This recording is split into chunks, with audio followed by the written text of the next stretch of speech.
Jangan panik, ini kabar bahagia dan seru tentang masa depan Shin Tae-yong di Timnas Indonesia. Maarten Paes segera bela Timnas Indonesia. PSSI pastikan proses lancar dan tanpa kendala. PSSI pastikan sumpah WNI Jens Raven segera, Timnas Indonesia tambah kuat dan semangat. Wow, GBK siap hadirkan lapangan keren demi Timnas Indonesia. Lihat prosesnya yang spektakuler. Timnas U16 Indonesia pimpin klasemen.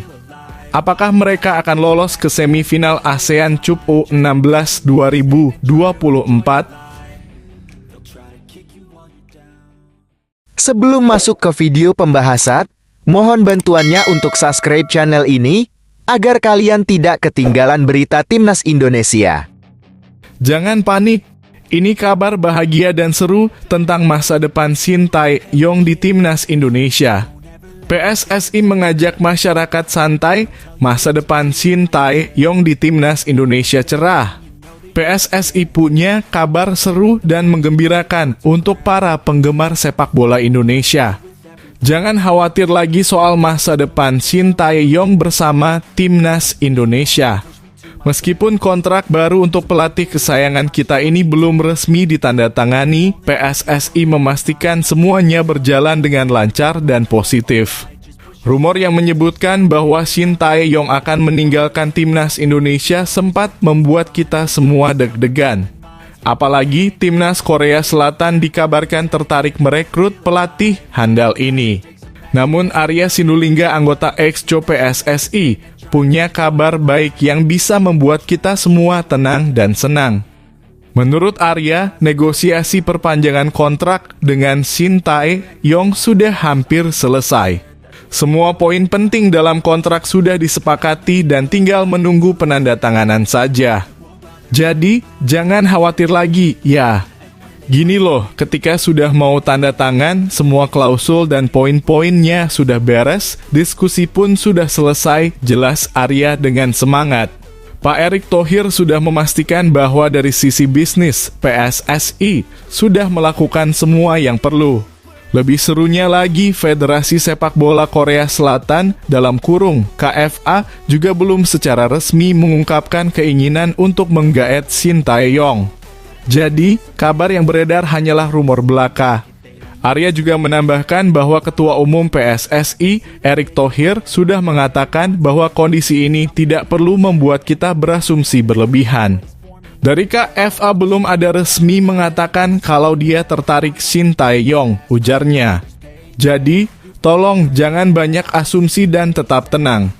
Dengan semua kabar baik ini, mari kita dukung PSSI dan Timnas Indonesia dengan penuh semangat dan optimisme.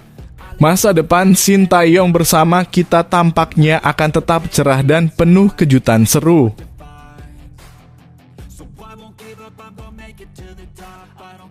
Maarten Paes segera bela Timnas Indonesia. PSSI pastikan proses lancar dan tanpa kendala. PSSI pastikan Maarten Paes segera bela Timnas Indonesia, proses lancar tanpa kendala. Kabar gembira datang dari PSSI. Mereka memastikan bahwa proses sidang banding untuk Maarten Paes agar bisa membela Timnas Indonesia berjalan lancar tanpa terkendala biaya. Wah, betapa serunya melihat kiper berbakat ini bersiap untuk memperkuat skuad Garuda. Arya Sinulinga, anggota Komite Eksekutif PSSI, dengan penuh semangat mengungkapkan bahwa semua biaya sudah diperhitungkan sejak awal. Langkah-langkah PSSI sudah diperhitungkan, bagaimana biaya-biaya sudah dihitung sejak awal, ujarnya dalam rekaman suara yang diterima di Jakarta pada Rabu.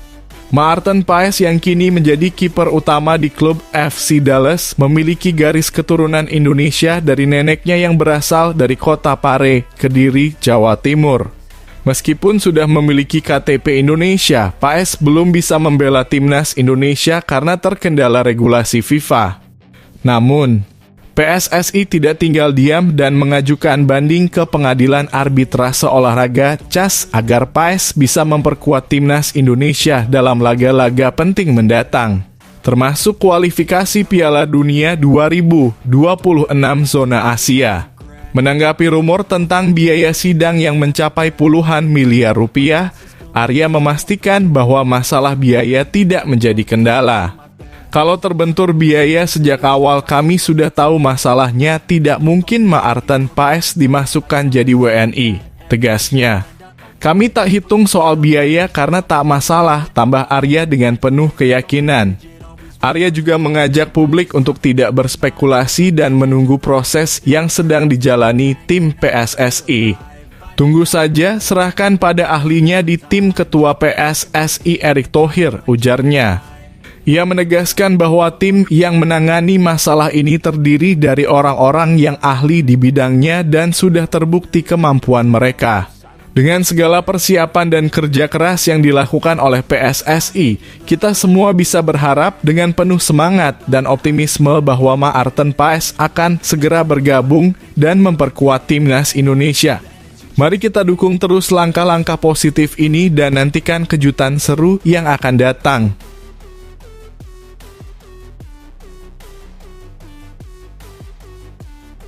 PSSI pastikan sumpah WNI Jens Raven segera, timnas Indonesia tambah kuat dan semangat. Kabar bahagia datang dari PSSI. Jens Raven, pemain berbakat kelahiran Belanda, segera mengucapkan sumpah kewarganegaraan Indonesia. Arya Sinulinga, anggota Komite Eksekutif PSSI, memastikan bahwa sumpah tersebut akan diambil dalam waktu dekat. Meski tanggal pastinya masih menunggu kedatangan Jens Raven di Jakarta, antusiasme sudah mulai terasa. Pada awal Juni 2024, naturalisasi Jens Raven disetujui bersama dengan pemain keturunan lainnya, Calvin Verdon. Verdon bahkan sudah menjalani debut gemilang bersama timnas Indonesia saat menang 2-0 melawan Filipina di grup F putaran kedua kualifikasi Piala Dunia 2026 zona Asia. Dalam waktu dekat, ungkap Arya Sinulinga dengan penuh semangat seusai acara Beyond the Game, ngobrolin regulasi baru Liga Indonesia di GBK Arena, Senayan, Jakarta Pusat. Aku kalau dia sudah datang di Jakarta baru berani ngomong kapan jadwal diambil sumpah, tambahnya. Jens Raven sebelumnya masuk dalam daftar 33 pemain yang dipanggil untuk pemusatan latihan timnas U19 Indonesia di Jakarta menjelang ASEAN Cup U19 2024. Kejuaraan ini akan berlangsung pada 17 hingga 29 Juli 2024 di Surabaya, Jawa Timur. Di grup A, timnas U19 Indonesia akan bertemu dengan Timor Leste, Kamboja, dan Filipina. Jelang ASEAN Cup U19, timnas U19 Indonesia telah menjadwalkan 3 laga uji coba. Meski lawan-lawan yang akan dihadapi masih dalam tahap penjajakan, pelatih Indra Syafri menegaskan bahwa pekan pertama TC akan fokus pada peningkatan kondisi fisik pemain. Minggu pertama ini kita akan coba meningkatkan kondisi fisik mereka kembali, ujar Indra Syafri. Dan besok kita akan melakukan tes in body, tes VALD, dan VO2 max. Indra Syafri juga mengakui bahwa hasil dari Toulon Cup 2024 belum memuaskan dengan timnas U19 Indonesia tidak meraih kemenangan dari 5 pertandingan. Namun ia optimis dengan persiapan tim untuk AFF U19 di Surabaya. Setelah kita melakukan uji coba di Toulon sebanyak lebih kurang 5 pertandingan. Tanggal 23 Juni 2024 kemarin kita memanggil 33 pemain untuk melakukan TC persiapan AFF U19, kata Indra Syafri. Dengan semua persiapan dan semangat yang membara, kehadiran Jens Raven akan semakin memperkuat timnas Indonesia. Mari kita dukung dan nantikan aksi seru mereka di lapangan.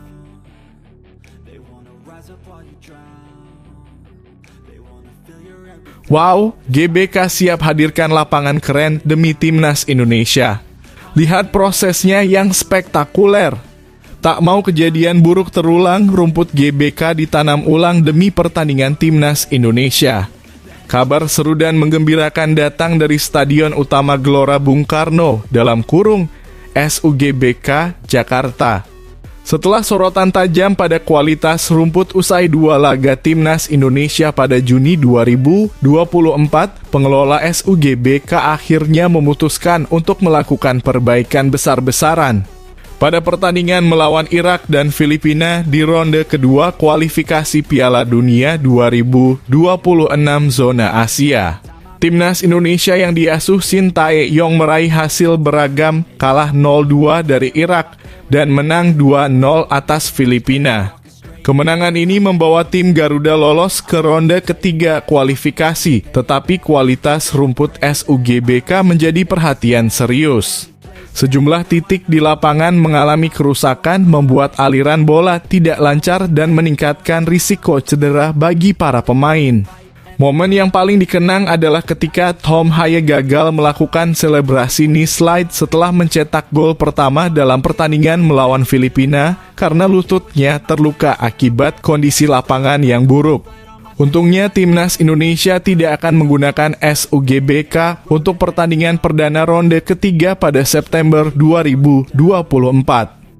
Pertandingan kandang pertama akan dipindahkan ke Stadion Gelora Bung Tomo di Surabaya, sementara SUGBK menjalani revitalisasi penuh. Pertandingan kandang berikutnya dijadwalkan pada Oktober 2024, memberi manajemen stadion 4 bulan untuk memperbaiki lapangan. Informasi ini diketahui dari postingan akun Instagram love_gbk yang menyatakan bahwa revitalisasi rumput dilakukan untuk menyesuaikan dengan iklim dan cuaca.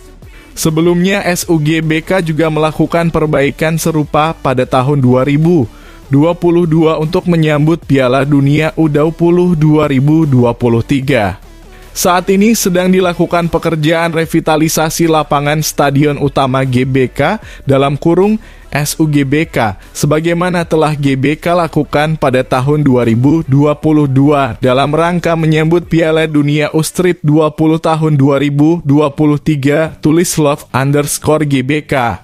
Pekerjaan ini dilakukan dengan melakukan revitalisasi lapisan rumput agar dapat menyesuaikan dengan iklim dan cuaca. Revitalisasi ini melibatkan tim dan tenaga ahli yang berpengalaman dalam persiapan Piala Dunia U20. Manajemen GBK fokus pada pemulihan lapangan untuk mencapai level terbaik menyambut round 3 kualifikasi Piala Dunia 2026 zona Asia dengan penuh semangat dan optimisme. Mari kita nantikan lapangan GBK yang baru dan lebih baik untuk mendukung performa Timnas Indonesia yang makin gemilang. Dengan perbaikan ini, semoga Timnas Indonesia dapat tampil maksimal dan meraih kemenangan demi kemenangan di kualifikasi Piala Dunia.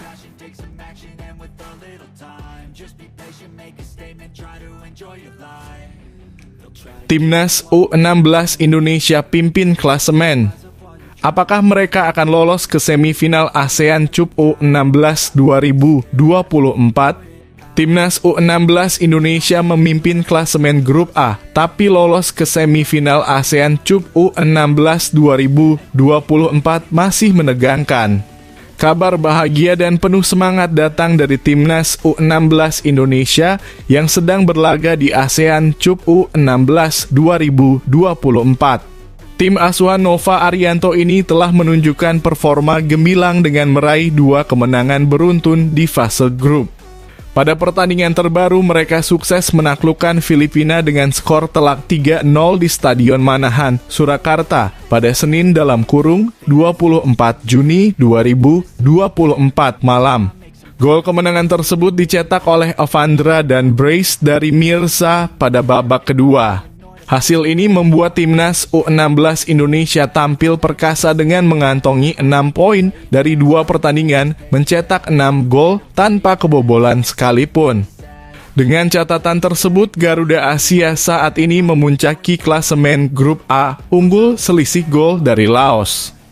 Namun meskipun berada di puncak klasemen, perjalanan Timnas U16 Indonesia menuju semifinal belum sepenuhnya aman.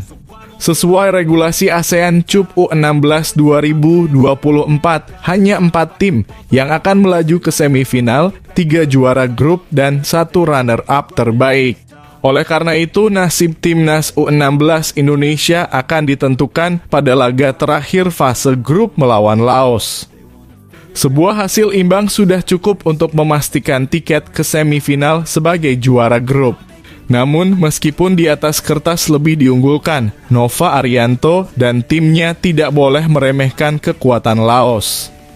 Tim Laos telah memberikan kejutan dengan meraih 2 kemenangan di fase grup, menang 3-0 atas Filipina dan 2-1 atas Singapura. Untuk memastikan langkah mereka ke semifinal, timnas U16 Indonesia minimal harus meraih hasil imbang melawan Laos. Bahkan jika kalah, Garuda Asia masih punya peluang lolos sebagai runner-up terbaik, tergantung hasil dari grup lain. Pertandingan semifinal sendiri akan digelar pada 1 Juli 2024 di Stadion Manahan, Surakarta. Dengan segala persiapan dan semangat yang membara, mari kita dukung penuh timnas U16 Indonesia dalam laga penentuan ini. Apakah mereka akan melaju ke semifinal dan terus mengukir prestasi? Kita tunggu aksi seru mereka di lapangan. My past is filled with things I won't forget. I use them all to push me to my best.